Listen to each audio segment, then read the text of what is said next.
اس کی تین کیفیات ہو سکتی ہیں، کیوں اللہ کی طرف سے یہ چیزیں آتی ہیں۔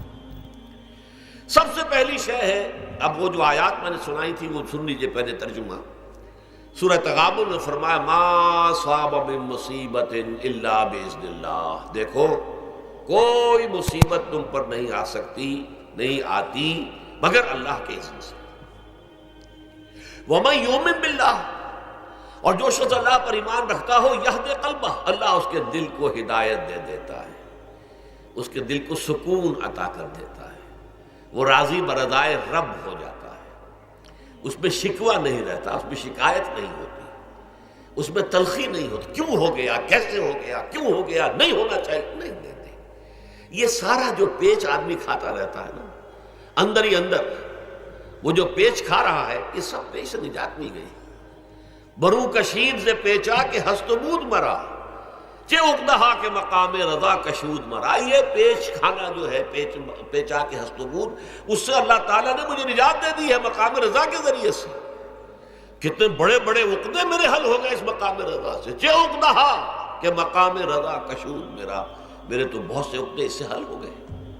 اس حوالے سے ایک موٹی بات تو یہ ہو گئی، لیکن اب اس کو تین حصوں میں تقسیم کیجیے۔ پہلی بات یہ کہ یہ اللہ کی طرف سے آزمائش کے طور پر آتی ہے۔ آزمائش، میرا بندہ اس پر صبر کرتا ہے یا نہیں، یا میرے خلاف بکواس کرنے پر آمادہ ہو جاتا ہے۔ اللہ تو ایسا ہے، اللہ نے تو ہم پر کبھی کرم کیا ہی نہیں ہے، اللہ تو ظالم ہے، معاذ اللہ معاذ اللہ معاذ اللہ۔ کہیں ایسا تو نہیں، میرا بندہ جو ہے تکلیف کو جھیلتا ہے میری وجہ سے، یہ سمجھ کے کہ اللہ کی طرف سے آئی۔ یہ سب جو ہے یہ بہت بڑی کامیابی ہے اگر انسان کو حاصل ہو جائے۔ اور اس صبر کے نتیجے میں دو اور باتیں پیدا ہوتی ہیں۔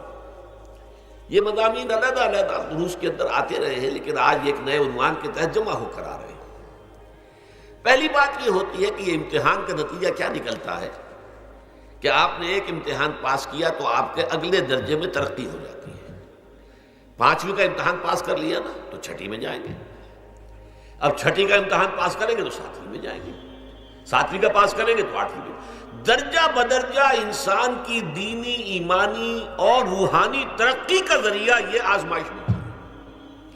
جتنا اس میں صبر ہوگا، جتنا اس میں تسلیم و رضا جو ہے آپ حاصل کرتے جائیں گے تو آپ کے درجے بلند ہوتے چلے جائیں گے۔ آپ کا امتحان کڑے سے کڑا آئے گا، بڑے سے بڑا آئے گا، مشکل سے مشکل تر آئے گا۔ ایک وقت میں ایم اے کا امتحان بھی آپ کو دینا ہوگا، ایک وقت میں ہو سکتا ہے پی ایچ ڈی کے لیے تھیسس آپ لکھیں، پھر اس کے اوپر جو ہے ٹیم بیٹھی ہوئی اور آپ سے وہ بحث کرے، جرا کرے آپ سے، وہ بھی کرنا ہوگا۔ لیکن یہ کہ اگر پرائمری ہی میں فیل ہو گئے تو اس کا سوال ہی پیدا نہیں ہوتا کہ کبھی آپ ایم اے کا یا پی ایچ ڈی کا تھیسس بھی لکھیں۔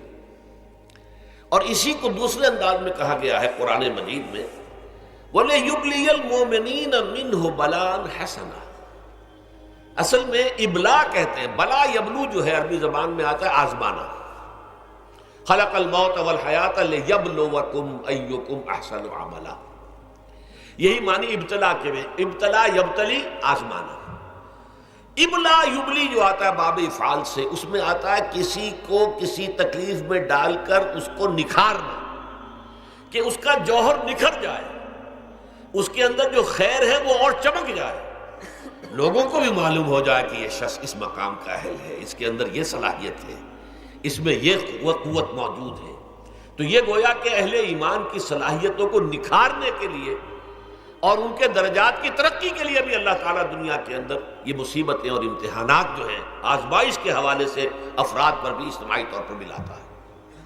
اور ایک اس کا اور بھی ہے، اہل ایمان پر اس طرح کی ابتلا و آزمائش کی ایک نوعیت اور بھی ہے، اور وہ یہ ہے کہ جو بھی آپ سے غیر ارادی طور پر یا یہ کہ آپ نے کوئی گناہ ارادی طور پر بھی کر لیا، اللہ تعالیٰ اس کی سزا اسی دنیا میں دے کر آخرت کی سزا سے محفوظ کر دیتا۔